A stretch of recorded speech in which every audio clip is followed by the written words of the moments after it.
No. 41 The lovely Lady Nagant. It's Nagant. Switch. I yelled as I switched out photo manipulation for projection sorcery. I glitched out of sight and reappeared across the roof. Hearing a whiz slice through the air, I jumped across several rooftops, dodging bullet after bullet. With each dodge, the bullets grew closer and closer to my position. Using CE, I increased my speed to clear the city block I was in within a flash. Damn it, I'm starting to regret using so much of my CE today. Using blood manipulation, I used a blood tendril to stop my movement, letting me narrowly miss a bullet that smashed through a glass window from the building beside me. Blood spread over my eyes in a mask as I activated flowing red scale, further boosting my movement speed and reflexes. In conjunction, I used construction to create armor around my vitals with my liquid metal. She's good. She's very good, I said as I ran through the city. I can't use my wings or summon nude due to not having the 10 shadows equipped. Even if I did, being in the air would make it hard for me to change directions while also making me an easier target. That's something I can't afford to do with Nagant. While I was moving, I slowly worked my way towards her bird's nest. I needed to close the distance between us in order to take her down. However, that was easier said than done. Bang. A different direction. I looked to my left toward where the latest bullet came from. She must have moved. But how?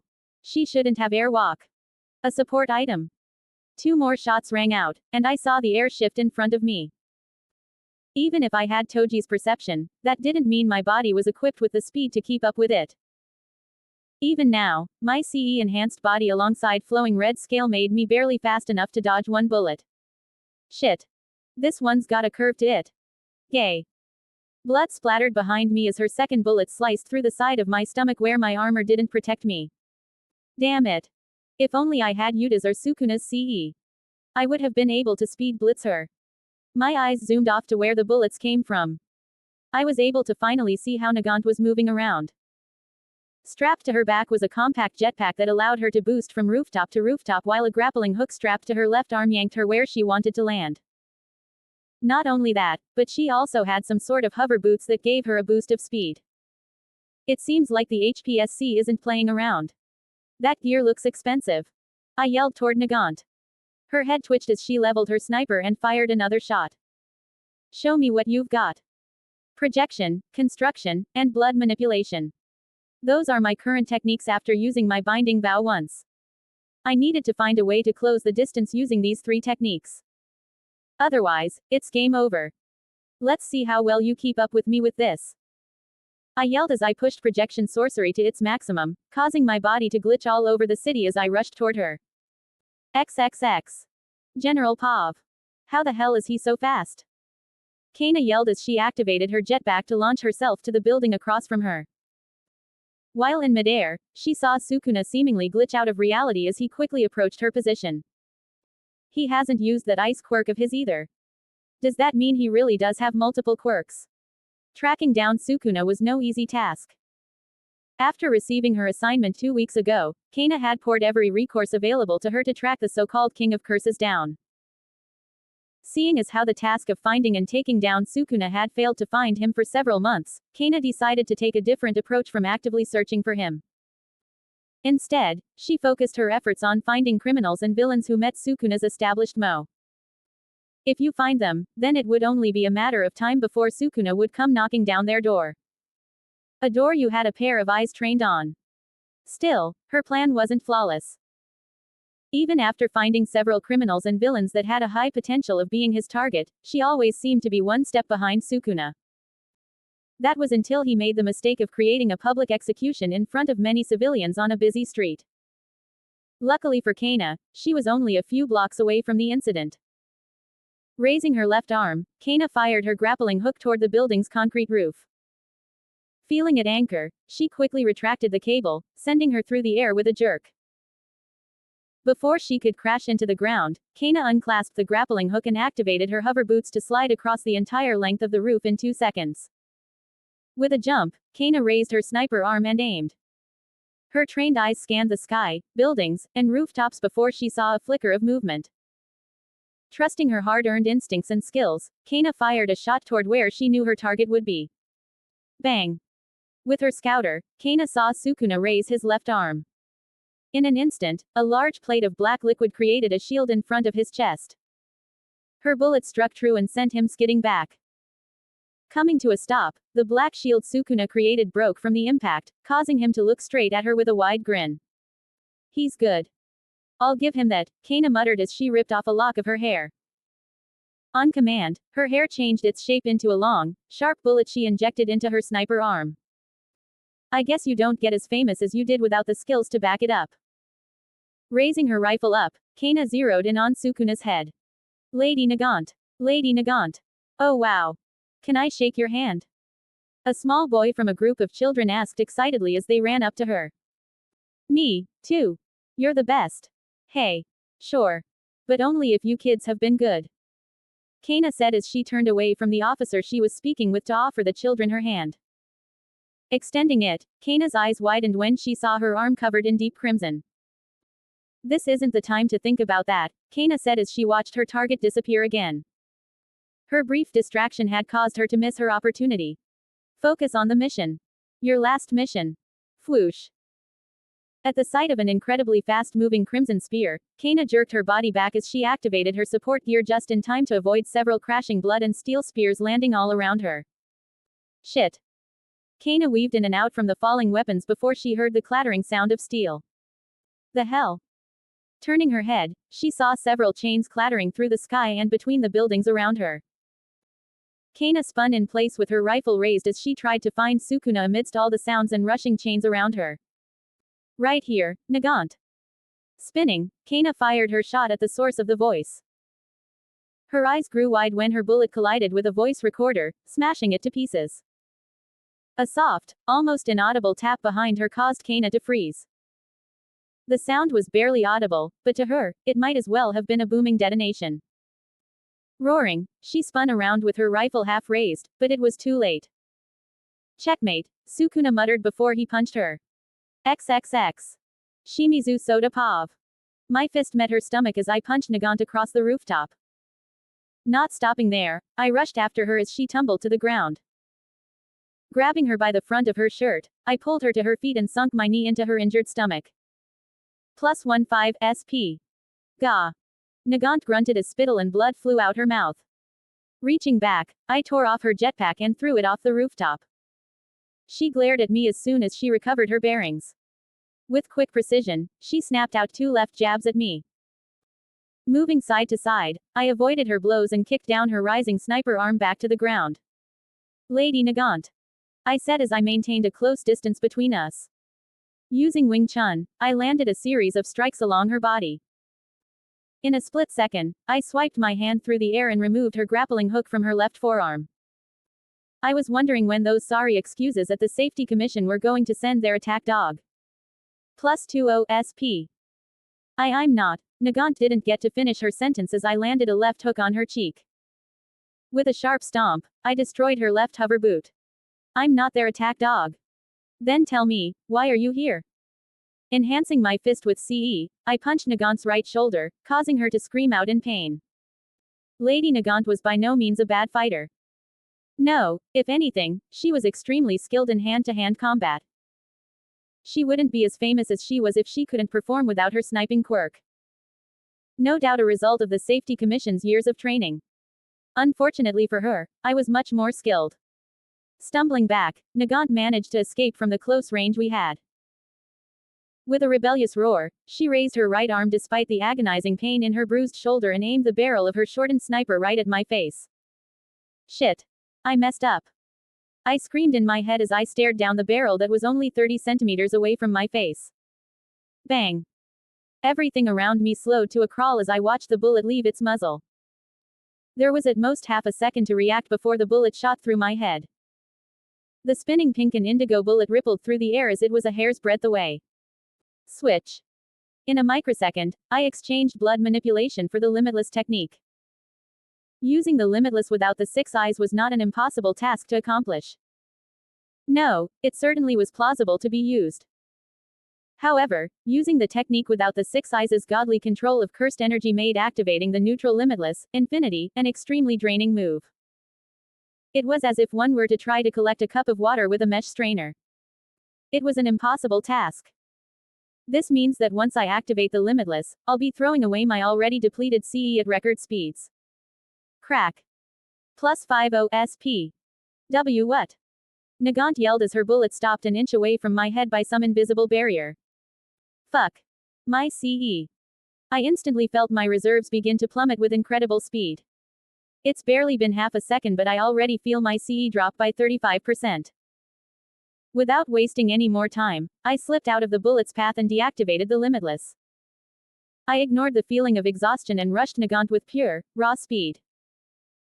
Due to the shock of seeing her seemingly sure-kill bullet stop midair, Nagant was still frozen in shock and unprepared for the powerful blow I landed on her face, sending her flying back and over the roof's edge. Nagant was wide-eyed as she felt gravity take hold of her body. Closing her eyes in acceptance, she let her body plummet. That is until I shot to the edge of the rooftop and wrapped my fingers around her left wrist, stopping her from falling. She opened her eyes to look down at the dark, sparkling city streets below before looking up at me. Slowly, her indigo eyes grew wide in surprise as she looked over my exposed face. The black hood that usually hid my identity had blown off in my burst of speed in order to reach her before she fell. Plus 50 SP. You're just a kid, Nagant said with horror. Her eyes trembled as she examined my features. I almost killed a kid. I'm not a kid, I said as I looked down at her hanging form. I'm almost 16. She remained silent before she looked over to her right arm. I kept quiet as she had her internal struggle before she sighed. Go ahead, drop me. End this already. Do you want to die? I asked. I don't know, Nagant muttered. A strong breeze blew past us, tousling her long hair to the side. But it doesn't matter what I want. I tried to kill you. I'm sure you've killed for less. So go ahead. I frowned at her answer and sighed. Lady Nagant. A tragic character who was groomed by the Hero Public Safety Commission to become its ruthless executioner in the original storyline. She reached her breaking point when she was ordered to kill 2 heroes and instead killed the commission chairman. This act led to her imprisonment in Tartarus. Eventually, she was used by All for One to capture Izuku for him. While it seems that the event where she killed the chairman had yet to happen, Nagant still had that dead, lifeless look in her eyes. She was nearing her breaking point. If left alive after this, Nagant would indeed proceed with killing the man who turned her into an unstoppable killing machine, killing the once hopeful young girl with dreams of grand heroics and serving the public. Nagant. Raising her head at my voice, the woman stared up at me with defeat. I have a proposition for you. Plus 15 SP. A proposition? You want me to make a deal with a serial killer like you?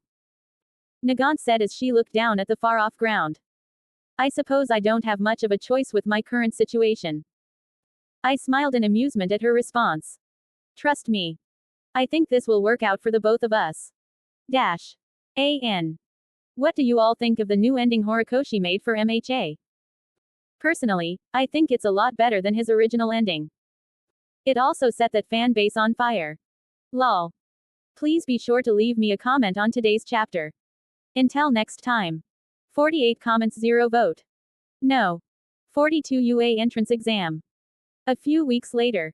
There it is. Ooh. I've only seen it from far away, but it's so much more amazing in person. I rolled my eyes at how Izuku and Keiko were geeking out over UA's main entrance, which happened to be UA's famous UA barrier. The barrier's primary purpose was to keep out those without a staff ID, student ID, or a special permission pass to enter. Around us were several dozen hopeful students making their way in through the gates with their special permission passes. Passes that Himiko and I have in our pockets. I was expecting more, Himiko muttered as she rested her chin on my shoulder, a bored look on her expression. More. Keiko yelled in disbelief. Rushing over to Himiko, Keiko grabbed her shoulders and began to rock her back and forth. Himiko-chan. This is UA. The greatest and most prolific hero school in Japan. You can't understand how jealous I am that you and Su-chan get to go before me. Relax, Keiko, I muttered as I picked up Keiko with little issue, saving Himiko, who looked dizzy from all the shaking.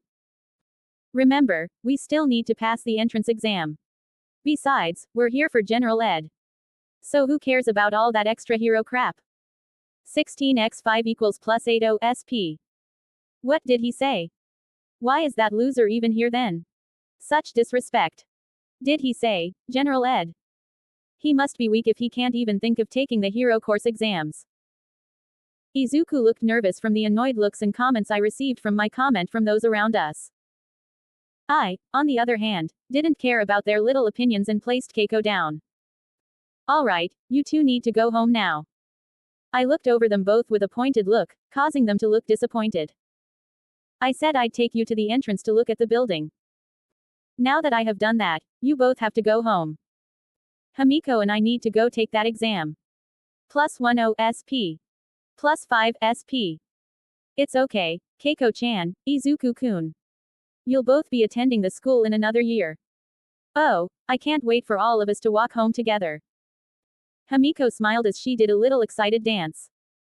I rubbed my hair and grabbed her wrist to begin pulling her towards the large H-shaped building that was the school. Go on, you two. Be sure to text me when you get home. Keiko and Izuku nodded before waving goodbye. Okay. You two got this. Keiko yelled with a thumbs up.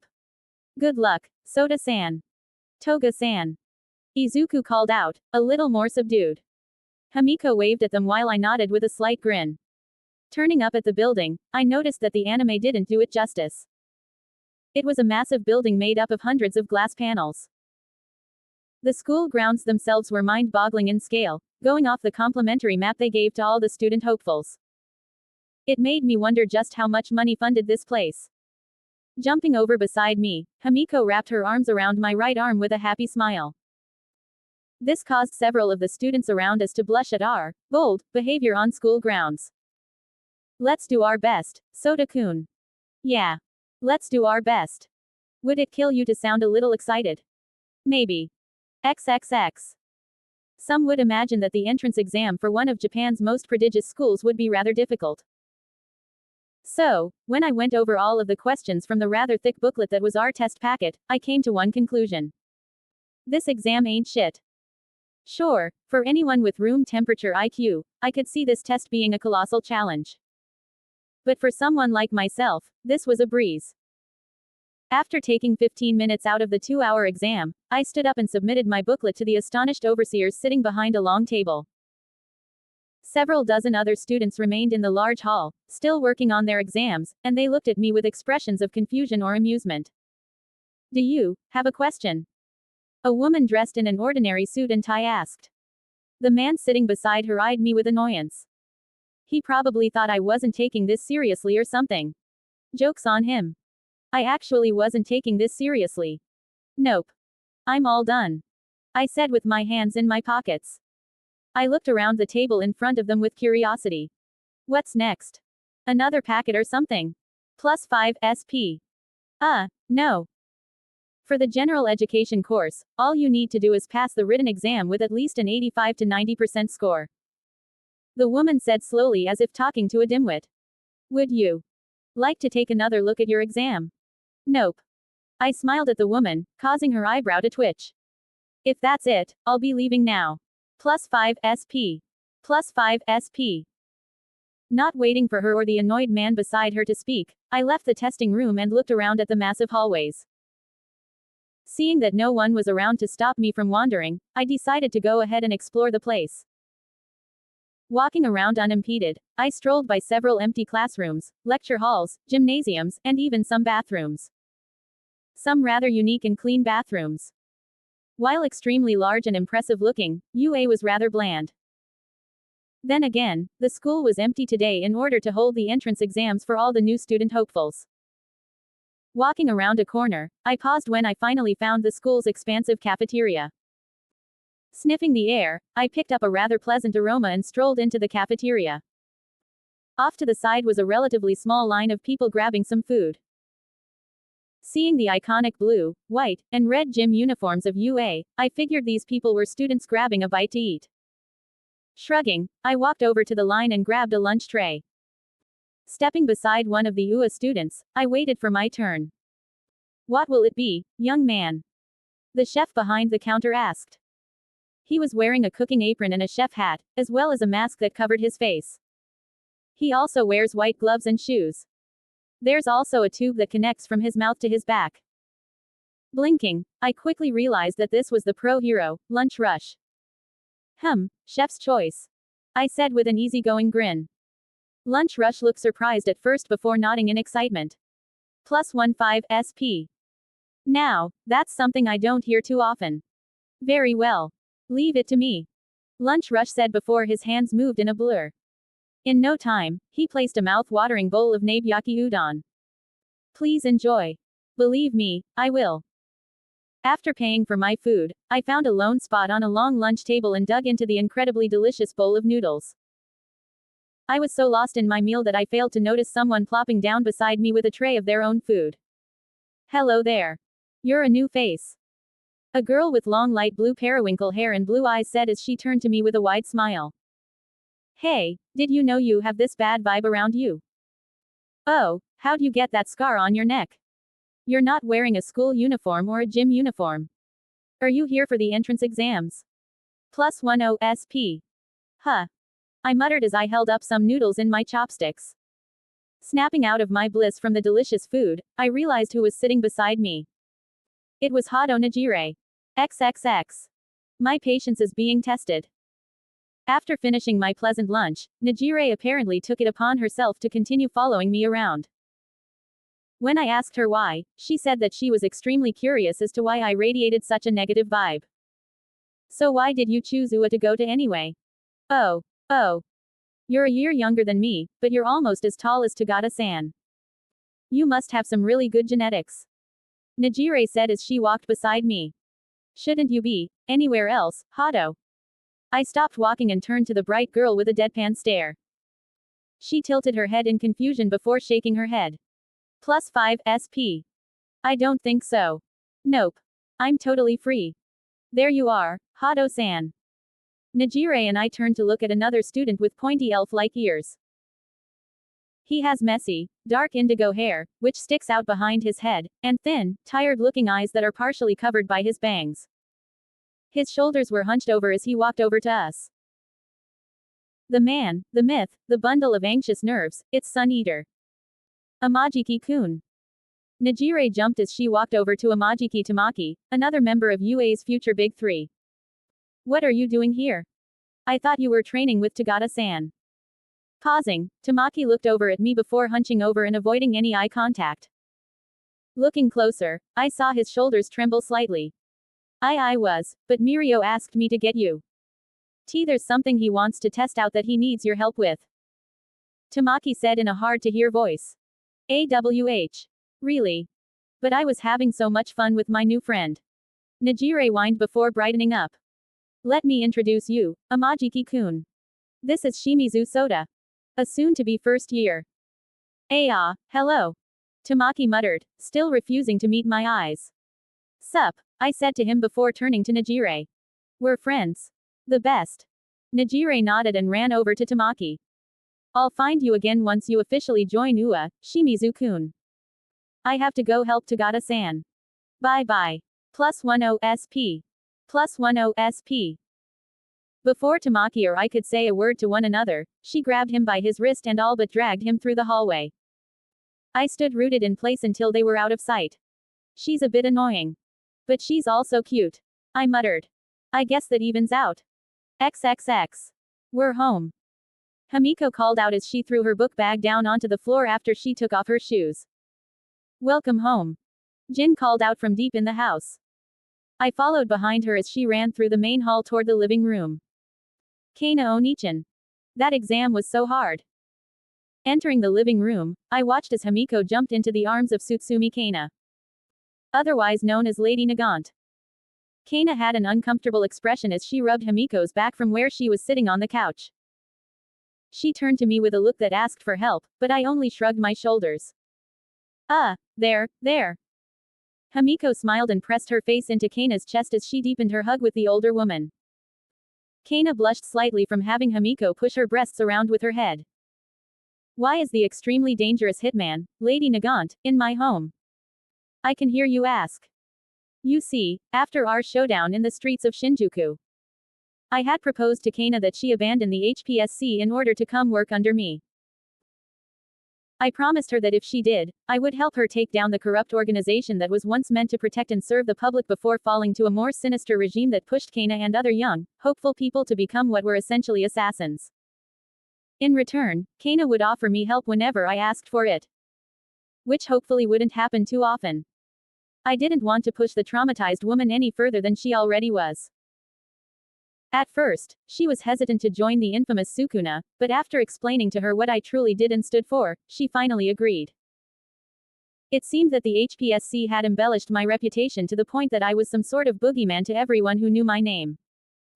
Kana was worried that after betraying the HPSC, they would send someone to hunt her down. However, I assured her that she would be completely safe under my protection.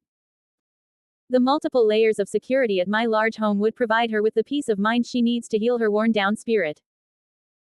Upon hearing we had a new housemate, Hamiko had all but glowed in happiness at the prospect of another woman living with us. She even began treating Kana like the big sister she never had, much to the older woman's embarrassment. Kana struggled to deny Hamiko, most likely due to her weakness against children. She could have done without Hamiko's excessive touchiness, though. Who would have thought the extraordinarily lethal and dangerous Lady Nagant had a soft spot for kids? When it came to Jin, the two got along well. Even if Kana thought he was a bit odd. Every now and then, one of Jin's jokes cracked through her mask of indifference and toughness, giving us a glimpse of her warm, softer side. My relationship with her was one of mutual respect. Despite her seeing me as a supposed kid, she knew I handled myself like a grown adult. When I wanted to, at least. I wasn't sure if I would call our relationship friendship. I knew that we had an odd connection due to our bloody history. We understood one another in a way no one else could. Soda. You're finally here. Jin said as he looked up from the large pot he was working on. How was your exam? You botched it, didn't you? I think it went all right, I said as I took a seat on one of the stools beside the kitchen island. I shouldn't have anything to worry about when it comes to getting in or not. The exam was easy. +15 SP. Easy. Hamiko shot up, much to Kana's relief. That exam was one of the hardest things I've ever done. There were also a bunch of stupid questions involving heroics, too. Well, it is a hero school, Kana said as she picked up her book and resumed her reading. Even if you're not in the heroics course, don't be surprised if they sprinkle in some topics involving heroes. Yeah. What she said. Jin said as he pointed at Kana. Behind him, the pot began to boil over. Oh no. My soup. I guess, Hamiko pouted before she sat against Kana on the couch. Still, I think it should be pretty fun going to UA. I still fail to see how going there benefits you, Soda-san. Kana looked over at me with a confused expression. All you're doing is placing yourself in unnecessary danger. Your disguise is just a hood and some magic tattoos, after all. Relax, Kana. I have my reasons. I smiled lazily at the woman as I tried some of Jin's soup. Besides, haven't you ever heard of hiding in plain sight? I'll be fine. Kana didn't look convinced, but she dropped the subject nonetheless, choosing to instead focus on her book. Just as I was about to go to my library to grab a book of my own, I felt a strong pull in my mind. Stopping mid-step, I closed my eyes and focused my senses. In no time, I opened my eyes to see through the eyes of one of my crows. Looking down, I watched a rough-looking man with several children's toys step inside a black sedan. After placing all the newly bought toys in the back seat, the man reached over to the passenger seat, where a black plague mask sat underneath a coat. Found you. 49 comments 0 vote. No. 43 attack on the Shihasaikai. Alright, everyone. Listen up. I stepped before a large printout of an expansive connecting business building tucked away between several other homes and buildings. Surrounding the extensive building was a tall gate with only one entrance at the front. Several other pictures were taped below it, showing the surrounding empty homes and other structures. Hamiko, Jin, Kana, and I were all in one of my extra rooms, which I had transformed into a small war room. A long table lined with 3 chairs on each side stood in the middle of the room. This here is the Shihasaikai compound. It's run and operated by the 8 Precepts of Death, headed by Overhaul. Its newest Yakuza boss. I said as I pointed at a blurry image of a man with brown hair dressed in an oversized green jacket. The man's most standout feature was the red and gold plague mask over his nose and mouth. In the picture, Overhaul is walking through one of the building's connecting hallways, followed by a man dressed in a long white raincoat and holding his hood up. A black and gold plague mask sat over his face. In his arms was a small girl who seemed to try to shrink into herself. Behind him is his right-hand man, Chronostasis. In his arms is our main objective, Eri. The girl they're experimenting on to create this quirk-destroying drug, Kana said with narrowed eyes as she held the red cartridge bullet between her fingers.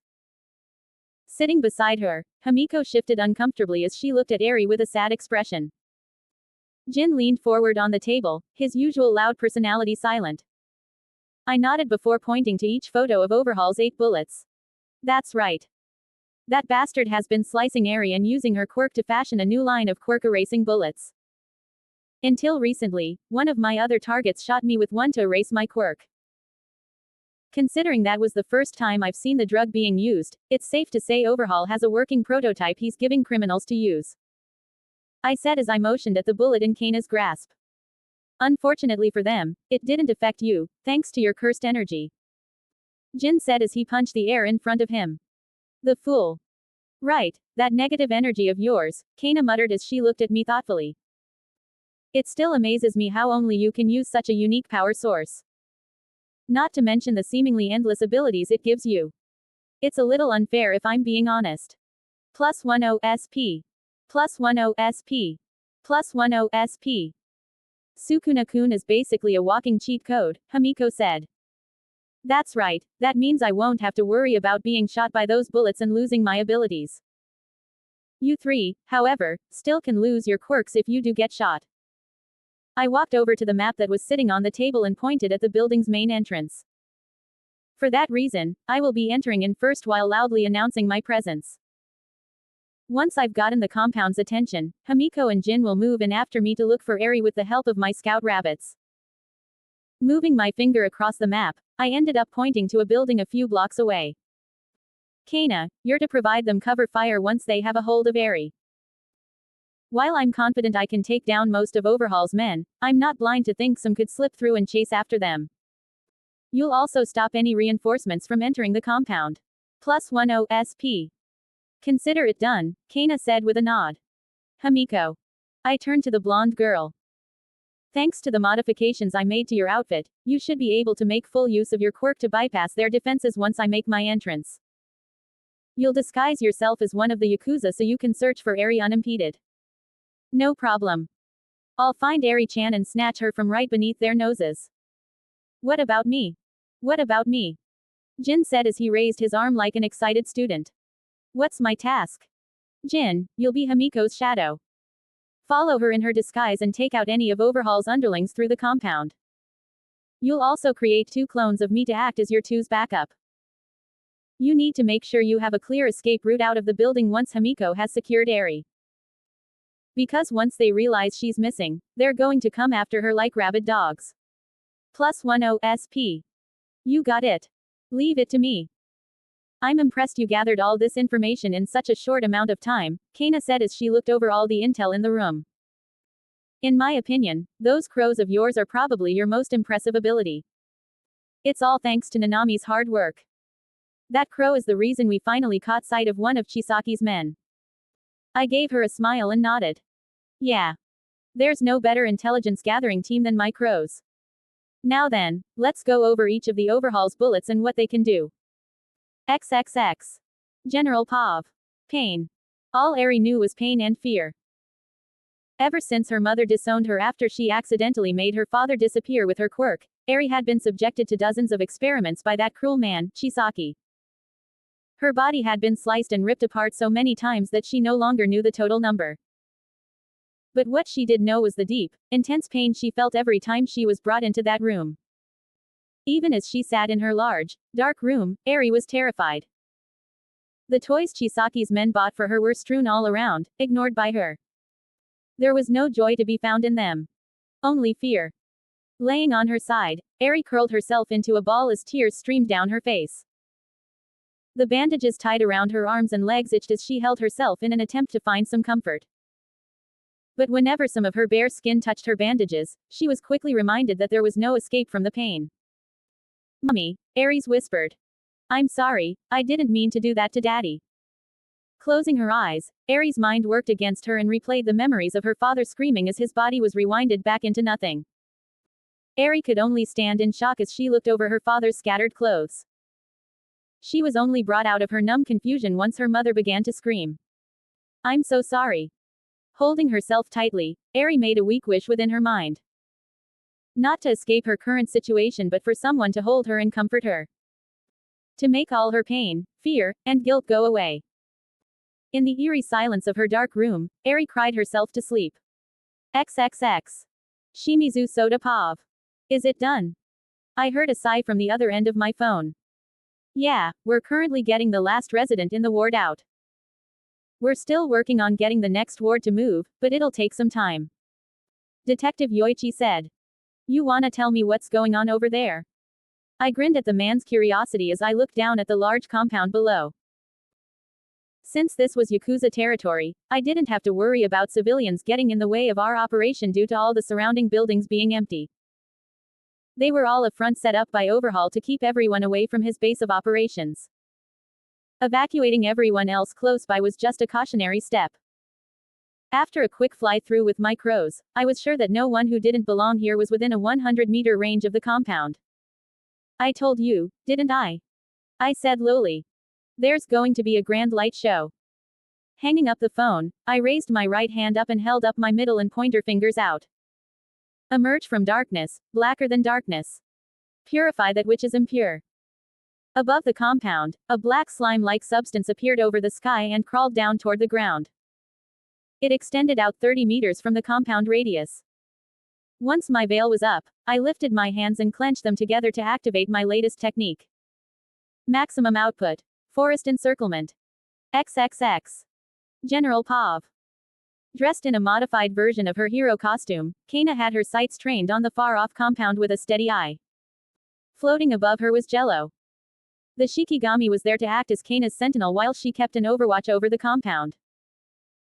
Suddenly, everything around the compound began to shake uncontrollably as several hundred roots shot out of the ground to form a wall all around the compound, trapping everyone within the ring of plant life.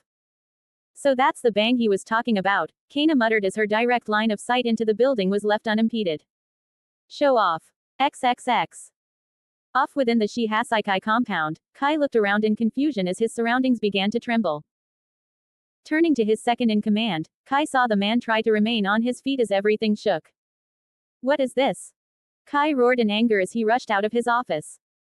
As he struggled to balance himself, Kai finally left the room and looked out of the hallway window. What? As far as he could see, his compound was surrounded by thick roots that seemed to reach the skies themselves. Overhaul. Hari yelled as the trembling finally began to subside. Are we being attacked? Kai glared at the roots outside and spun on his feet. Speed walking, Kai and Hari made their way through the compound. Move the boss out of the compound at once. When he's safe, gather all our research and get it all to Site B. Kai growled out. Hari nodded and lifted his phone to make the call necessary, only to find that his signal was jammed. Our communication has been jammed. Kai glared at Hari and quickened his pace. Then go on foot. I'll grab Eri. XXX. Shimizu Soda Pav. Landing in front of the compound's front gate, I lifted my leg and broke down its doors. Rushing toward the front doors, I lifted my hand and sent a ball of fire crashing through them. Several grunts of pain yelled out as my attack blew the doors off their hinges. Stepping inside, I looked down at a few Yakuza grunts sprawled out on the floor. 5x7 equals plus 35 SP. Sorry, I'm not taking my shoes off, I said and made a hand sign. Rabbit escape. Rising from below were 6 dozen rabbits, spreading apart. They all gathered into 6 teams of 12. In front of each squad was a lone rabbit squad leader. They turned to me with curious expressions. Find Eri and then lead Himiko and Jin to her. Nodding, they all scampered throughout the hall. I watched some open a few doors while others jumped into the ventilation system. I waited a few moments before I heard 2 pairs of footsteps behind me. Himiko and Jin looked around the ruined front doors and then at the knocked out or dead men on the ground. +10 SP. +10 SP. What an entrance, Jin said as he raised his hands up to create two perfect clones of myself. They turned to one another and shrugged before they tried to summon one of my Shikigami. That's odd. One of the twice clones said. I can't feel any CE within me. That's because you're twice clones, I said to them, causing them to nod and accept their situation. Which made sense. I was pretty used to having copies of myself. They were mainly here to provide Jin and Hamiko with some extra muscle. This one will do, Hamiko said as she crouched next to one of the Yakuza thugs. Using her new blood extraction system that I created for her, she began to drain out a cup of blood from the man below. With a smile, Hamiko then drank the blood. Jin and I watched as her body morphed to resemble the Yakuza member perfectly, except for the gear she wore, which was now strapped to the man. See? I told you I had to be naked for this to be perfect. Hamiko's new low voice whined. Yeah, no. I'm not having you walk around in the nude. I said before the three of us heard several running footsteps approaching our position. I'll clear a path. I already have my rabbits searching all throughout the compound. Once they find Eri, one of them will come find you. Okay. Copy that. Nodding at them, I slid my hands in my pockets and walked over toward the quickly approaching group of Yakuza thugs. Scanning their group, I saw that none of the 8 bullets were with them. Grinning, I stomped my foot and sent a wave of sharp roots that shattered through the floor toward them. My newest diamond tier curse technique, disaster plants, belong to the disaster curse, Hanami. This technique allows the user to form and control a variety of cursed flora. Its capabilities are normally initiated telepathically, activating the technique next to the user or near a target, but it can also be deployed from the user's body. The plants created by this technique can vary in size, shape, and physiology. Anything from simple flowers to giant wooden roots can be formed. The flora of the technique is, however, still made from cursed energy, meaning that curse-like plants can be created quickly and deactivated instantly. Unfortunately, I wasn't able to absorb the life energy from the plant life around me due to lacking the large red flower that Hanami had on their shoulder. While disappointing, it wasn't that big a deal. The large group of Yakuza thugs all tried to come to a stop at the sight of the incoming wave of wooden spikes. Unfortunately for them, they were too slow to evade my attack. One by one, they were all quickly skewered by my sharp wooden spikes in a wave of blood and violence. Grinning at their defeat, I slowly made my way through the compound. 13x25 equals plus 325 SP. Now then, come and get me. 42 comments 0 vote. Pissed. Download the app for additional rewards. More events, more perks. Winning you more free perks. Download now. gaff_00_TW. Download app now. No. 44 the ninth shadow. You dare attack the Shihasaikai. I grinned at the 3 Yakuza standing in my way. Those 3 were Yu, Setsuno Toya, and Tabe Sorimitsu of the 8 bullets. Yu is a tall, muscular man with shadowed eyes with a shaved head. His choice of mask was a simple medical mask that covered his mouth, unlike the signature beak-like mask worn by the rest of the 8 bullets. Toya had chin-length golden blonde hair that was parted to his left to obscure his right eye. A beak-shaped plague mask rested over his mouth and nose. Finally, Sorimitsu wore a ragged burlap sack mask, unlike his fellow bullets, which covered his entire head and was held by a rope knot around his neck. The mask has 2 openings from where Sorimitsu's eyes are visible in a stitched smile. It's the 3 that fought Tamaki. Huh. Answer me, damn it. Toya yelled, his eyes burning with anger. Let's see, a man who can snatch any one item he wants while another can sprout crystals from his body. And then there's you, ugly. All you do is eat. I said as I pointed to each one of them, causing their expressions to grow panicked after I announced their quirks. Plus 5 SP. Plus 5 SP. Plus 5 SP. How do you know this information? Yu said carefully, his expression cautious. Did one of our men talk? That doesn't really matter at this point. I began walking towards them with a growing smile. Flames came to life all around me as miniature volcano heads grew all around the walls. After all, you 3 are all dying today. XXX. General Pav. Running through the halls, Hamiko swung open each door she came across with a bang. With another bang, she looked around the room full of surprised Yakuza thugs room with annoyance. Damn it, she said in the low voice of her current Yakuza disguise. Let's keep moving. Hamiko nodded at twice cloned Sukuna as the two continued running through the hallway, leaving behind several confused thugs. What the hell? Was that Fujimoto? Since when does he wear glasses? One of the thugs asked as they stepped out of the room to watch the disguised Hamiko and TC Sukuna run away. Yeah, it was. But who the hell was that guy? Hello. Jin shouted from behind the group. Spinning around, the small group of thugs turned to see Jin and another Sukuna clone standing a few meters away. Get ready to get your teeth kicked in. It'll only hurt for a second. The small group of thugs never stood a chance at the combined might of Jin and TC Sukuna as they dispatched them all with precision, speed, and skill. Turning a corner, Hamiko and her partner came to a halt as a small white rabbit waved its little arms at them. Did you find her? Hamiko asked with a smile. At the rabbit's quick nods, Hamiko pumped her hands in victory as she released her disguise. Reaching behind her, she grabbed her cat mask and slipped it over her face. Lead the way then. You go on ahead, Hamiko. TC Sukuna said as Hamiko turned to see a man with a black plague mask and a furry vest. Behind him were several other Yakuza thugs holding various kinds of weapons. I'll hold off these clowns. I can help. Go. TC Sukuna said as he slid into a loose fighting stance. Remember, I'm just a clone. You two punks really think I'd let you go? Sakari Diodoro yelled sluggishly. He raised a large green bottle of soju and began chugging the drink. Have a little taste of my quirk.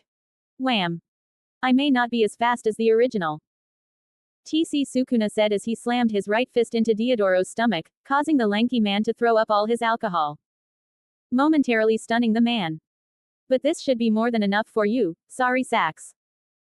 Hamiko didn't waste another second and sprinted after the rabbit. Good luck, Sukuna-kun.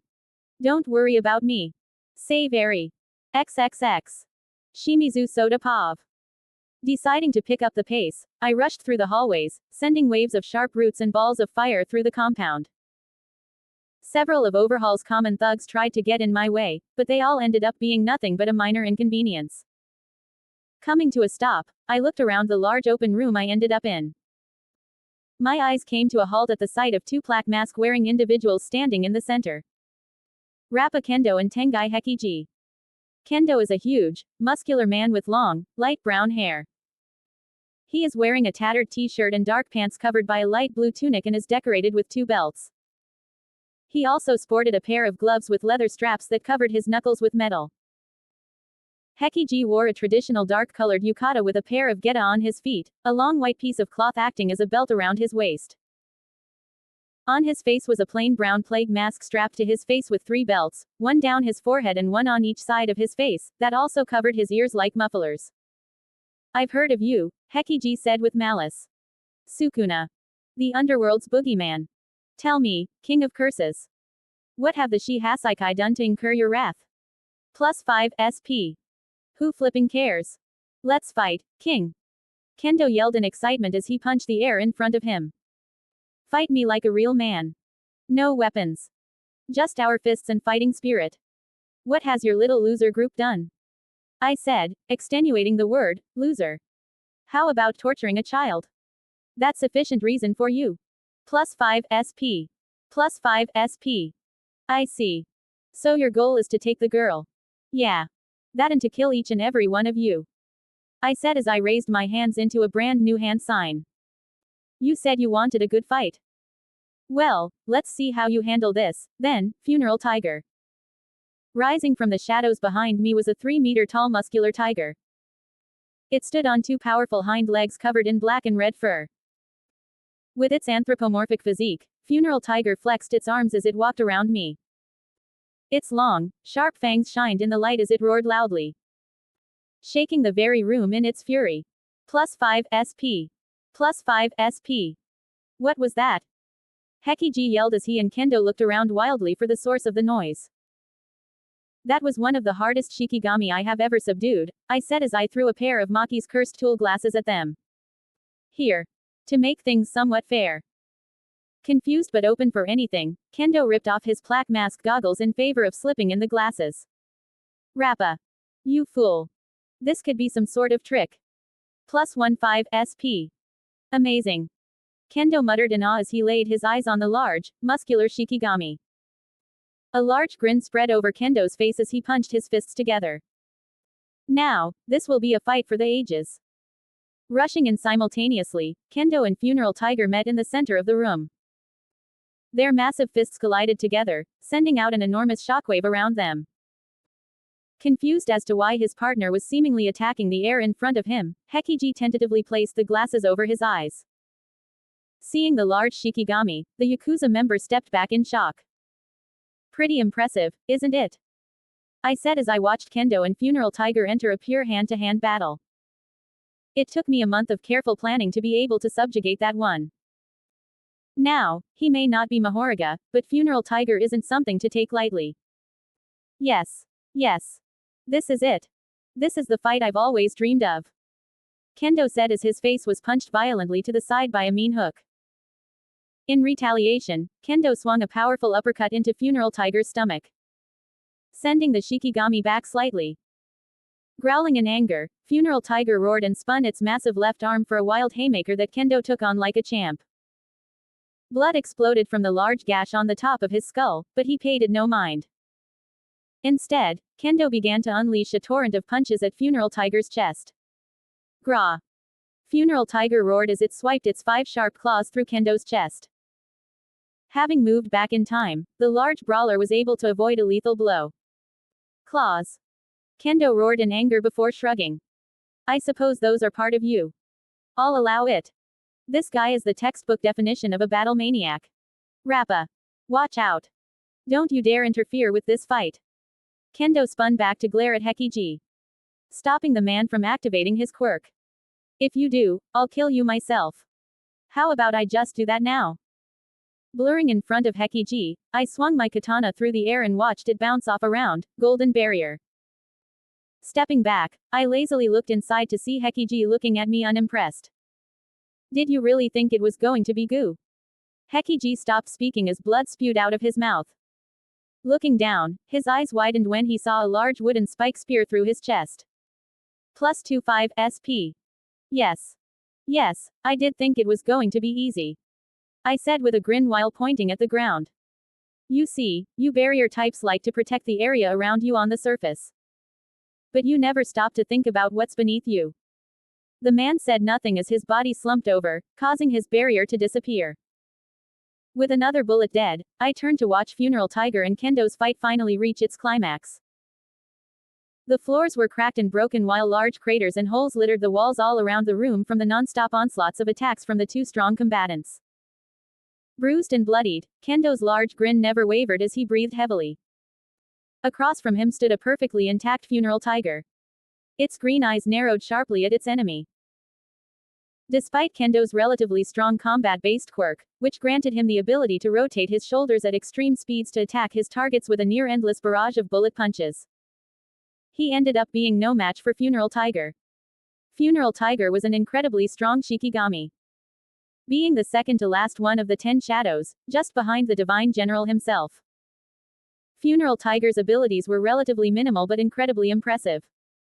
Its large and powerful body already gave it the edge versus your run-of-the-mill fighters. Add on its expert level of close-quarters combat that involved quick, powerful strikes and slices from its claws, Funeral Tiger made for an opponent one could not get close to without a plan. To finish things off, similar to Mahorag, Funeral Tiger had a passive ability to learn and adapt to its opponent's fighting style, making it so that the longer you fought it, the easier it would be to predict your moves and attacks. It was a damn shame it never got shown off in the JJK canon because it ended up being one of the most badass-looking and dangerous Shikigami on the 10 Shadows roster. Falling to his knees with both of his arms hanging uselessly beside him, Kendo looked up at Funeral Tiger and me with a satisfied expression. That's it, I'm spent. I've only lost to one other man. Safe to say, this fight takes the cake. Kendo turned to me before exposing his neck. You've earned your kill. Go for it. In a flash, Funeral Tiger swiped its massive right claws through Kendo's neck, removing the man's head from his shoulders in a splatter of blood. Plus 35 SP. With its job done, Funeral Tiger sank away into my shadow, leaving me alone with 2 more dead bullets. Without giving the corpses another glance, I continued onward through the compound. An. Hopefully, you all enjoyed my interpretation of Funeral Tiger. The only Shikigami of the 10 shadows that never fully appeared in JJK. If you need help imaging its appearance in my story, just look up the Tiger Vanguard from Black Myth Wukong. That's pretty much what I imagined it to be, minus the sword, just with a different coat of paint. Like always, be sure to leave me plenty of comments. Until next time. 41 comments 0 vote. No. 45 take down the Yakuza. General Pav. Well, what do we have here? Kana muttered as she watched several vehicles enter the surrounding veil. Soda had told her that the veil would help conceal the chaos from within, but it wouldn't stop anyone from getting inside because he didn't have the time to set up warding curtains. That meant anyone was capable of walking inside and coming upon their operation. The vehicles all came to a stop outside of the surrounding wall of thick roots. She watched several Yakuza thugs all step out and look up at the massive construct in confusion. One of the men walked up to the wall of roots and raised his hand, summoning a torrent of flames over his palm. Bang. Reloading, Kana watched as everyone began to scramble around in fear and confusion at the sight of their comrade's head being blown to pieces. Without pause, Kana began to unload bullet after bullet onto the Yakuza. She felt no hesitation or regret at killing them all. Why would she? If they were part of Overhaul's group, then they all stood by and did nothing as the man tortured and experimented on a helpless child. Bang. Bang. Bang. XXX. With a backflip, Jin avoided a horizontal swipe of a spiked tail one of the Yakuza thugs sent his way. Dashing in, Jin struck a forward kick into the thug's stomach, staggering him. Capitalizing on the opening, Jin spun in place and crashed his foot onto his opponent's temple, knocking him out cold. See, I told you all your training was helping. Twice cloned Sukuna said with a grin as he walked away from a small pile of knocked out or dead thugs. You call that training? It was torture. Jin yelled as they ran down the hall after Himiko. You had me throw down a jacket just to pick it up for hours. How is that good training? It worked, didn't it? Your parrying skills are on another level. No comment. Out of nowhere, the hallway Jin and TC Sukuna were in began to warp and spin, sending Jin to the floor while TC Sukuna barely stayed on his feet. Looks like Irinaka Joy finally found us. TC Sukuna said as he looked around the spinning room. If only I had my CE and techniques, I could have blown this entire hallway away. What do we do then? It's easy. We just have to find the bastard. TC Sukuna grinned as his eyes scanned the length of the hallway. Damn, I guess my advanced perception is missing too, we're in a pinch. What happened to all that confidence? Blam. TC Sukuna and Jin rolled out of the way from 2 large stone pillars that tried to crush them underneath. Jin shot to his feet and sprinted down the hall, only to trip as his surroundings began to twist again. TC Sukuna flipped and weaved away from several more incoming arms as he looked around at his surroundings. I may not be the original, but twice was at least able to implement my sharp eyesight and senses. Where is he? Where is he? TC Sukuna thought a while back, flipping away from several falling chunks of concrete. I just need to see a glimpse of him. Gah. Jin grunted as he was sent rolling back after Joy was able to finally land a strike on him. Ignoring the pain, Jin rolled to the side to dodge a crashing pillar that shattered the ground below. This isn't good, Sukuna. We need to escape. We can't bring this guy to Mystique or the real me. We have to take him out here and now. TC Sukuna yelled as he ran up the length of an incoming stone arm. Jin sighed and redoubled his efforts despite the pain in his left thigh. All right. Jin yelled before he drew out his twin katanas. Okay then, maximum effort. XXX. Looking around at all the unconscious bodies, TC Sukuna grunted as he swayed back and forth. His vision was unfocused, and his stomach felt as if it was flipping nonstop. He looked over at his remaining enemy, Diodoro. The bullet himself was covered in bruises and blood. It was only thanks to his quirk, sloshed, that he was still standing. You're a tricky one, even with my quirk's entire focus on you, you're still standing. Diodoro yelled from his spot on the ceiling. Just fall already. Not today. TC Sukuna said as he fought his dizziness and loss of balance. Dashing toward Diodoro, TC Sukuna sent a punch to the bullet but ended up missing due to his double vision. Diodoro laughed and shuffled back from TC Sukuna's range. Grunting in annoyance, TC Sukuna tripped before rushing Diodoro again. Without all his support, all Diodoro could do was run and evade his attacks. Then again, TC Sukuna knew he couldn't afford to get hit again. His body couldn't afford it. I just need one opening. Just one. TC Sukuna thought as he struggled to keep up with Diodoro. This guy. No one has ever managed to last this long. Just what is he? Diodoro thought as he crawled further back from the pipes he was hanging from. I just have to send him another blast of my quirk. That will. Diodoro jerked as the back of his left foot hit a wall from the dead end of the hallway. In his panicked evasion and inhibition, the bullet failed to notice that he was slowly and carefully being lured into a trap. Got you. TC Sukuna dashed in front of Diodoro and struck. Wah! Diodoro cried out in pain as he was sent crashing down on his left arm, breaking it. Now free of Diodoro's quirk, TC Sukuna ripped out one of the ceiling pipes and closed the distance in a flash. Standing over the bullet, TC Sukuna drove the pointed end of the pipe straight into Diodoro's skull. Panting, TC Sukuna leaned against the wall to catch his breath. Damn, doing this without CE is hard as shit. Bang. TC Sukuna blinked in confusion as he looked down at the bullet hole over his heart. Just as his body began melting away, he looked up at another member of the 8 bullets. In the man's hand was a handgun. Cheap move, you pussy. TC Sukuna said as his body splattered on the floor. Namoto Shin huffed in annoyance before looking down at Diodoro's corpse. Down the hall behind Shin in a wheelchair was an old comatose man. This man was the old Yakuza leader of the Shei Hasaikai. After giving his old comrade a somber look, Shin walked off to the comatose man and began wheeling him out of the compound. XXX. In here. Hamiko panted as she looked down at the nodding rabbit. Grabbing the doorknob, Hamiko carefully opened the door and peered into the large dark room. Strewn around on the floor were several toys. Noticing they were in pristine condition, Hamiko walked into the room and found the large bed in the middle. There, sitting in its center, was a little girl with pale blue hair that reached the small of her back.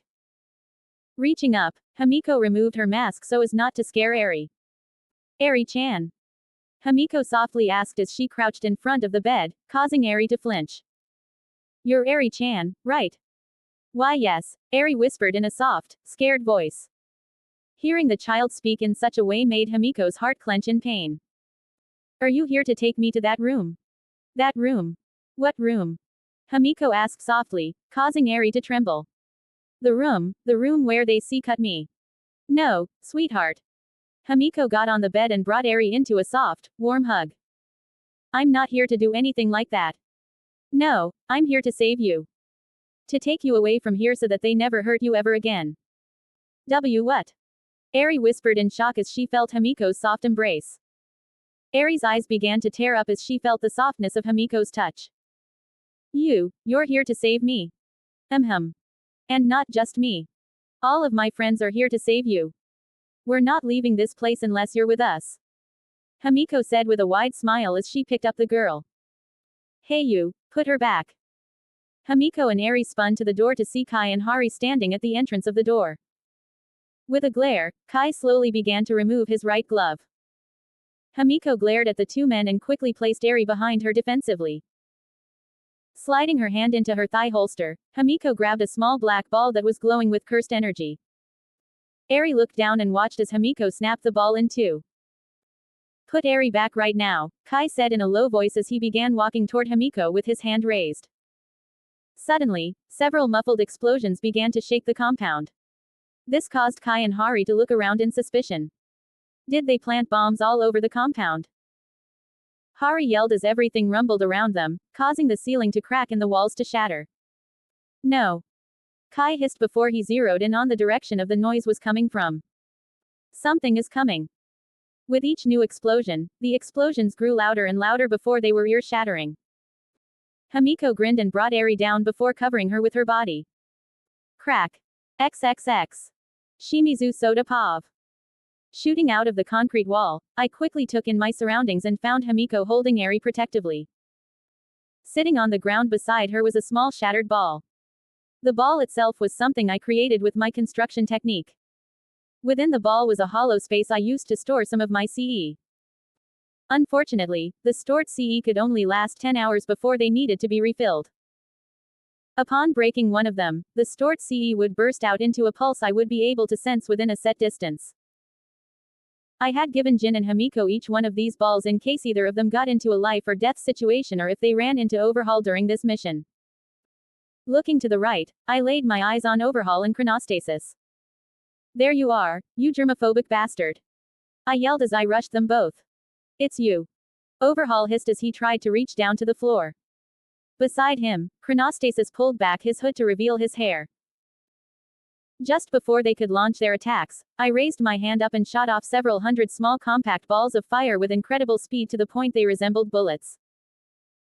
Acting quickly, both Overhaul and Chronostasis jumped back behind the door frame as my fire bullets collided through the walls. +15 SP. +15 SP. Go. Get Eri out of here. I told Hamiko as I pointed to the large hole I had created with my explosive entrance. Not needing to be told twice, Hamiko nodded and lifted Eri into her arms. Eri looked at me in wonder before she was whisked away. +25 SP. Moving on instinct, I leapt back as several spikes shot out from the floor in an attempt to skewer me. Not stopping there, the whole riddled wall in front of me rippled, and dozens of large concrete pillars launched toward me. Swiping my hands in front of me, I instantly created a thick shield made of wood and roots from below. A loud explosion of dust, wood, and stone flew in front of me as my defense took on Overhaul's attack. I can't lose sight of them, I muttered and leapt out of the large hole Hamiko left a few seconds ago. As I turned the corner, I skidded to a stop just as Chronostasis was about to rush past me. He slammed his feet into the ground, halting his momentum to avoid getting any closer. But I was already charging forward with my right arm raised. Wham! My knuckles crashed through his plague mask and shattered it into pieces, sending shards into his skin and slicing his left eye. The man grunted in pain before I vanished from his sight. He was momentarily confused before he looked down to see my body low to the ground. With a wet smack, Chronostasis's head snapped to the right as I landed a powerful manji kick into the side of his head. The man flew across the hallway and crashed into the wall. Off in the back, Overhaul growled, seeing his right-hand man being dispatched so quickly. Sukuna, he muttered with rage. Why are you after Eri? I pulled off my hood and gave him a glare. I'm here to save her. Save her. Overhaul repeated with a stupefied voice. Since when does the demon god of the underworld save people? Have you decided to turn a new leaf and become one of those pathetic heroes? Nah. I'm no hero. Besides, I'm pretty sure real heroes wouldn't slaughter all of your men one by one. Or am I wrong? Hearing that, Overhaul didn't seem fazed by the revelation that his bullets and henchmen were all either dead or not. It matters not if my men are dead or alive. What matters is that I get Eri back, bring her to me, and I'll let you and all of your partners live to fight another day. You make it sound as if you already won. I popped my neck and looked at him as if he were stupid. Look around you, Overhaul. You've lost. Your compound is in pieces, and all your men are scattered or dead. There's no version of this where you come out on top. The young Yakuza boss looked over at the knocked out or possibly dead Chronostasis with an unfocused look. Closing his eyes, Overhaul took a deep breath before he pulled out a gray gun with a green vial on top from out of his jacket. That's. Dash. My eyes widened at the sight of the trigger drug in Overhaul's hand. Throughout my time as Sukuna, I had scarcely run into criminals who used the trigger drug in order to fight me. While the drug may have given them a significant power boost, it still wasn't enough for them to defeat me. However, in the hands of a man with an already super powerful quirk, the trigger drug could bolster his already broken abilities to an unimaginable level. Not willing to risk it, I moved in to stop the man. Unfortunately, he slapped his hand on the wall beside him and sent dozens of spikes towards me. If Chisaki, of all people, takes that drug, who knows what it could do to his quirk? I didn't want to do this, but I can't risk losing Eri. Not when I'm so close to perfecting the vaccine that will rid the world of this filth known as quirks. Overhaul said before stabbing the gun into the side of his neck. With a pull of the trigger, he injected himself with the drug. I won't be stopped. I won't stop before I rid this entire world of quirks. I raised my arms in front of me and pumped as much CE to reinforce my body as I could. In a flash, everything around me shattered and exploded. 52 comments, 0 vote. No. 46 Sukuna versus Overhaul. General Pav. Pillars of jagged concrete ripped through the twisting and warping hallway in an attempt to crush both Jin and twice-cloned Sukuna. Despite the rolling environment, the two were somehow able to run away from the incoming pillars. Show yourself, you damn coward. We just want to say hello. Jin yelled. With incredible intensity, TC Sukuna's eyes scanned the ceiling, walls, and floors. His focused expression remained as he flipped over 2 rising boulders that jutted out in his path. As he spun in the air, TC Sukuna noticed a small, almost unnoticeable crack in the ceiling. There. TC Sukuna thought as he landed on the warping ground. Flexing his muscles, the clone used the warping environment to his advantage to quickly close the distance between himself and Uranaka Joy. Shit. He found me. Joy yelled as TC Sukuna was now only a few centimeters away. Crack. Everything around TC Sukuna, Jin, and Joy violently shook without warning, knocking the bullet out of the shattering ceiling and sending TC Sukuna and Jin onto the floor. Jin tried to push himself up when he noticed an incoming wave of spikes erecting from the walls, ceiling, and floor toward them in the now motionless hallway. Being the closest to the incoming wave of death, Joy's body was skewered from head to toe. The man wasn't even capable of screaming out in pain as a concrete spike shot out of his mouth. Jin. Turning his head, Jin watched as TC Sukuna dashed toward him. In an instant, the spikes reached Jin's position. XXX. With his large body crashing and shattering the walls around him, Katsukume Rikia continued running toward Overhaul's location. Rikia is a large, tall, and very muscular man. He wears a black tank top with a standby symbol in the middle. A pair of blue socks and orange sneakers adorned his feet as massive gauntlets and knuckle dusters rested over his fists. Finally, like the rest of his fellow bullets, a black plague mask sat over his face. I'm coming, boss. Rikia yelled as he smashed through an entire wall. With a tackle, the large man exploded out of 2 more concrete walls to arrive at a long hallway. Turning his head, Rikia saw his boss and Sukuna down the hall. Before he could rush toward his leader, Rikia saw Overhaul inject himself with the trigger drug. This can't be good, Rikia said as everything around him exploded. Rag. Roaring in pain, Rikia was stabbed with several sharp spikes that erupted from all around him. Ah, Katsukume. Rikia heard Overhaul say through the chaos and bellowing destruction. I need your strength as well, thank you for your sacrifice. Before he could question what he meant, Rikia looked down as a large, flesh-like arm stabbed through his chest. From within, Rikia felt hundreds of tendrils shoot through his body, sending unimaginable pain through him. As he released a silent scream, Rikia's consciousness vanished as his body was broken down. XXX. Throughout the battered and ruined Shihasaikai compound, several flesh-like tendrils with hands on the ends slithered throughout the building. It resembles an expanding bloodstream or root system below a large tree. Quickly, the hand tendrils found the corpses of Kendo, Hekiji, Diodoro, and Joy. Instantly, their bodies were broken down and absorbed into the tendrils. With their jobs done, the flesh tendrils returned to their main body. Kai's body. XXX. Must go faster. Must go faster. Hamiko screamed as she looked back at the incoming wave of spikes. Reaching the top of the stairs, she finally found a window leading outside.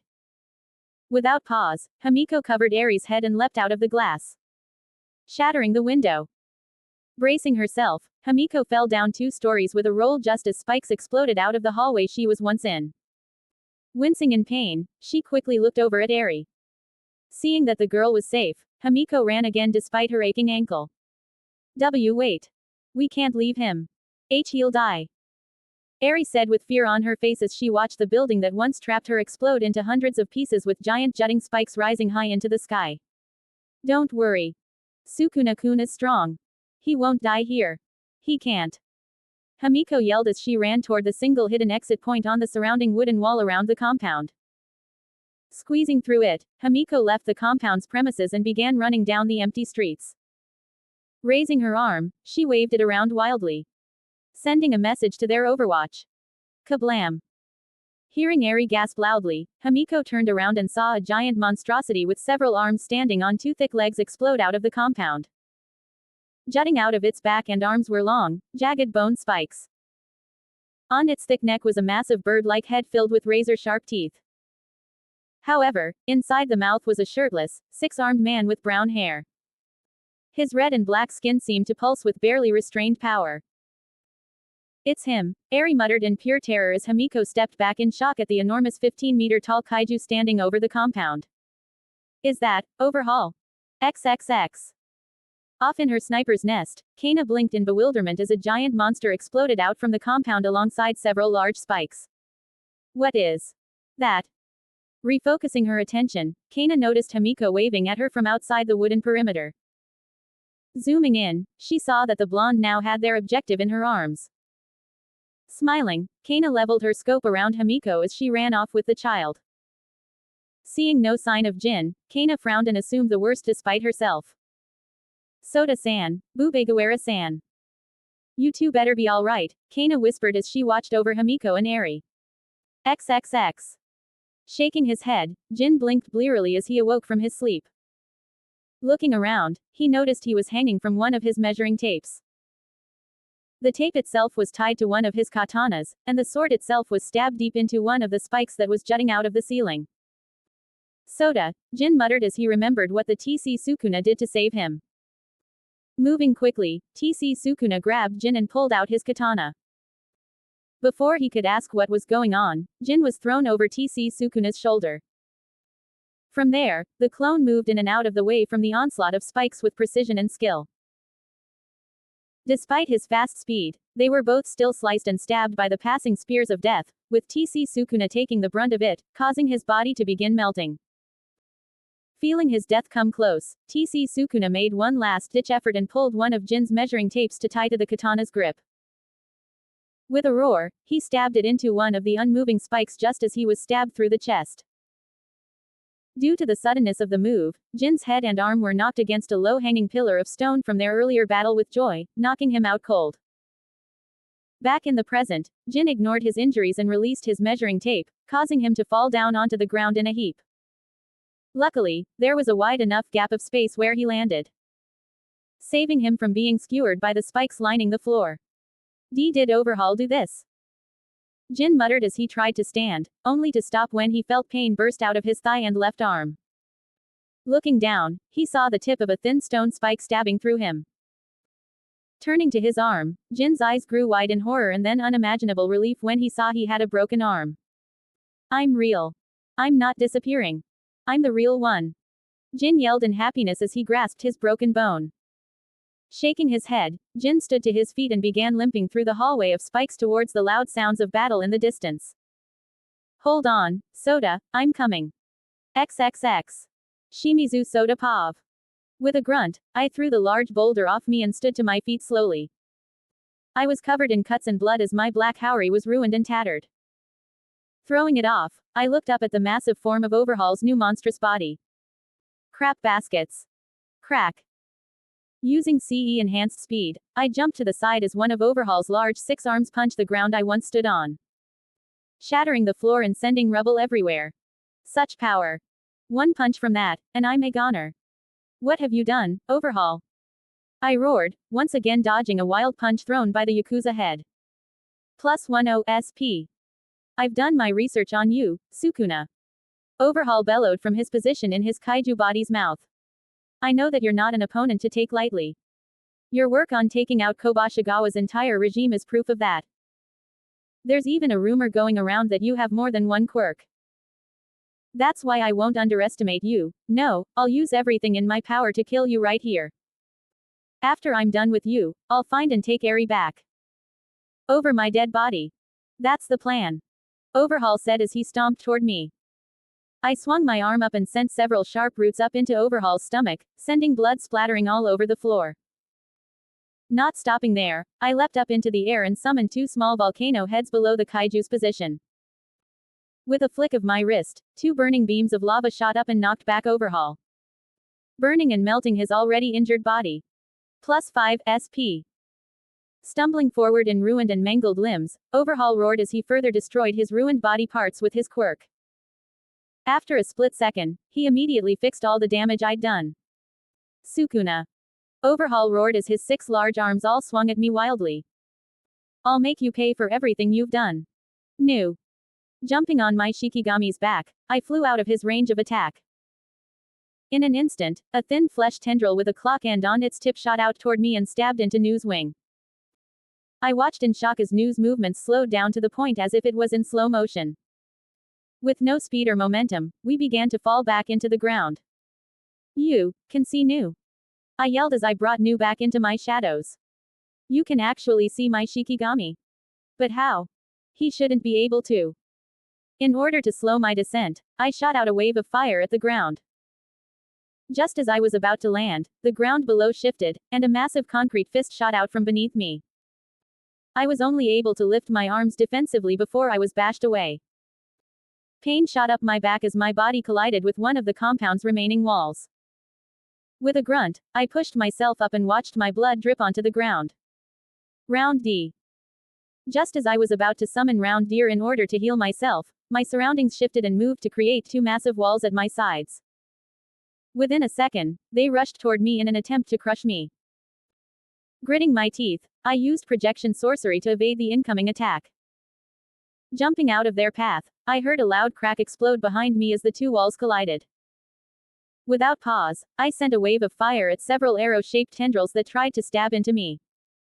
He's not giving me a moment to breathe. At the sound of a roar, I turned to see Overhaul's large body stomping over to me. Raising all 6 of his arms, he slammed them down onto the ground. The floor all around him cracked and shattered as a wave of destruction sped toward me. Glaring at the incoming attack, I leapt up and summoned a long flowing root from the ground to catch me. Using the root, I had it move me away from the exploding shards of concrete. What is this? I felt my equilibrium inexplicably go out of whack, resulting in me slipping off my flowing root. Crashing onto the floor, I felt pain and vertigo overwhelming my body and senses. Lifting my head, I saw one of Overhaul's many arms pointing at me. This is Diodoro's quirk, I muttered and pushed past the effects of sloshed. But how does he have that quirk? Diodoro wasn't anywhere near us. If Overhaul has Diodoro's quirk, then could he also have the other bullets' abilities as well? But when did he fuse with them? Overhaul grinned down at me, but his head snapped to the side as his actual lower jaw exploded by a speeding pink and indigo bullet. With his focus thrown off, I felt the effects of sloshed disappear. Looking over to where Kana was, I gave the woman a massive grin. I owe you one. Running out of Overhaul's line of sight, I brought my hands up and held my right hand to my side. Fire burst alive all around me as the broken and shattered remains of the compound gathered together into the sky above in a beautiful, fiery sphere. Maximum output. I leapt up into the sky, causing the burning ball of flames to burst with power. Overhaul fixed his face and turned to me with rage in his crazed eyes. Maximum meteor. With a swing, I launched the meteor straight at Overhaul with a grin. Despite not having enough time to make the attack as big as I wanted, I knew it would be enough to land some considerable damage, if not kill the man. +25 SP. Overhaul was surprised at the sight of the large burning meteor, but he quickly roared and raised his arms to deploy a giant barrier around him. Unfortunately for him, his barrier stood no chance and shattered once my attack struck it. Unwilling to give up there, Overhaul held all 6 hands out and grabbed hold of the meteor. With a ground-shaking roar, he began to slowly push the meteor back. Rog. Overhaul yelled as his kaiju body began to burn and disintegrate from the intense heat. Before I could launch my next attack, I saw several cracks appear over the meteor's surface. In a flash of fire, the meteor broke apart as Overhaul used his quirk to shatter it to pieces. Leaning forward, Overhaul broke down his burnt arms and quickly repaired them. From behind him, several bullets began to rain over his back from Kana's sniper. Turning his large head in her direction, Overhaul created several considerable golden barriers around his back to defend himself from the bullets. Due to his new defense, the bullets ended up changing course to different parts of his vast body. Growling in irritation, Overhaul grabbed a large chunk of concrete the size of a small house and hurled it toward Kana's sniper nest. No. Using disaster flames, I launched a concentrated spear of fire that knocked the chunk of concrete slightly off course, causing it to collide with the middle of the building Kana was on top of. With a loud explosion, the building began to crack and break as it leaned on its side. Squinting, I saw Kana use jello to slow her fall from the falling rooftop. +20 SP. You damn brat. Overhaul spun to me and stomped one of his thick feet onto the ground. Using his quirk, Overhaul sent dozens of massive spikes that tried to skewer me. I don't have time for this. With CE enhanced speed, I managed to evade the majority of the incoming spikes, but one of them managed to snag me on my side. This isn't working. Nothing I'm doing is having any effect. If I don't stop him soon, I'll run out of CE. He may be able to fix any of the damage I do to him, but how about if I freeze him into a block of ice instead? Switch. I said as I exchanged disaster plants for ice formation. This better work. Seeing as how I wasn't reduced into a bloodied mess from his attack, Overhaul growled and stomped towards me with his 6 large arms ready to smash me to paste. Raising both of my palms in front of my mouth, I blew out a large gust of ice. Maximum output. Ice Age Prison. The air around us became unbelievably cold, resulting in the floor beneath us frosting over. From all around Overhaul's large kaiju body, enormous chunks of ice came into existence and quickly expanded all over his body. +30 SP. Growling, he continued to fight his way towards me despite his growing ice prison. Finally, the large building-sized ice formation enveloped all of Overhaul's kaiju body, leaving him frozen in place just in time as his right hand was only a few meters away from my position. +50 SP. Finally, hey, I was worried I was going to have to summon Mahoriga for a second there. Falling to a knee, I felt my low reserves of CE catch up with me. As low as they were, I was unable to summon round deer to heal myself. I looked down at my stomach, where the tip of a concrete spear was stabbing through me. Reaching over at the flowing blood from my wound, I grimaced while I debated whether to take it out or not. Soda.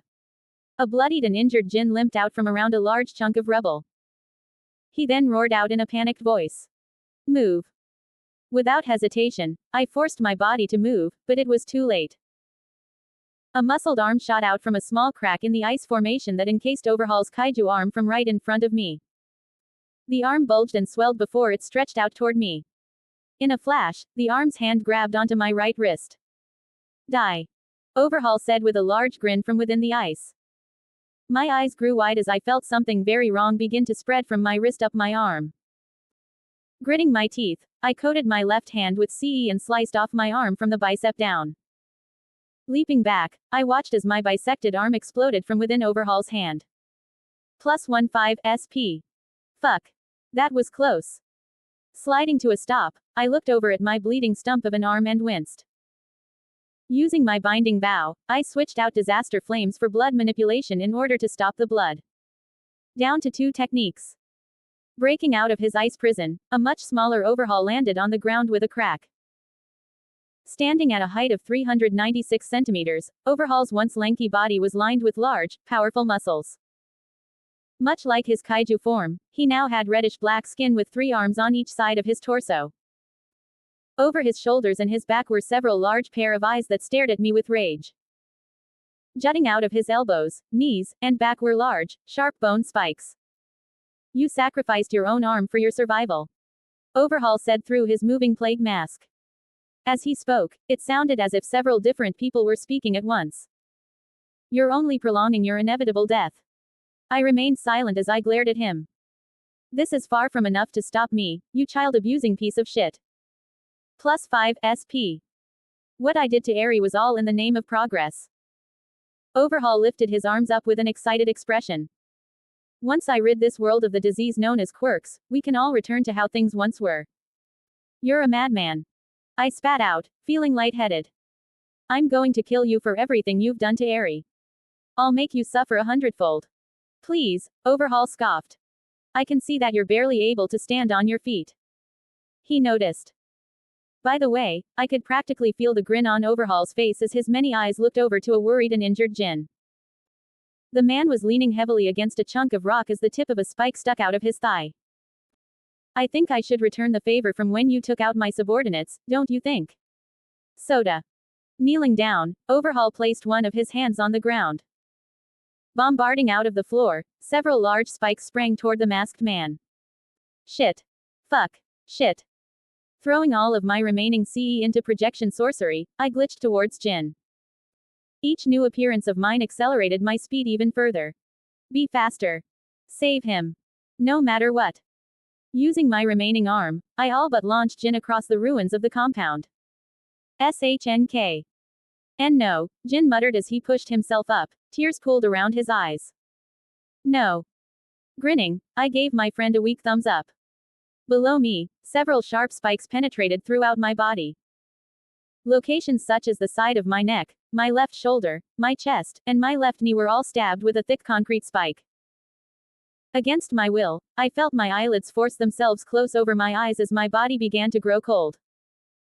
From around my shoulders, Zyko groaned and wrapped itself tightly around me as if to comfort me. Run, Jin. Get out of here. Plus 999 SP. XXX. General Pav. Tired and covered in sweat, Hamiko paused in her run, the sudden feeling of dread spread over her chest. Holding Eri closer to herself, Hamiko turned around and heard a faint yell behind her that sounded like Jin. Hearing the far-off yell as well, Eri whimpered and buried her head into Hamiko's neck. This is all my fault, Eri whispered. Sukuna-kun. Hamiko uttered, her gaze focused on the disappearing veil in the distance.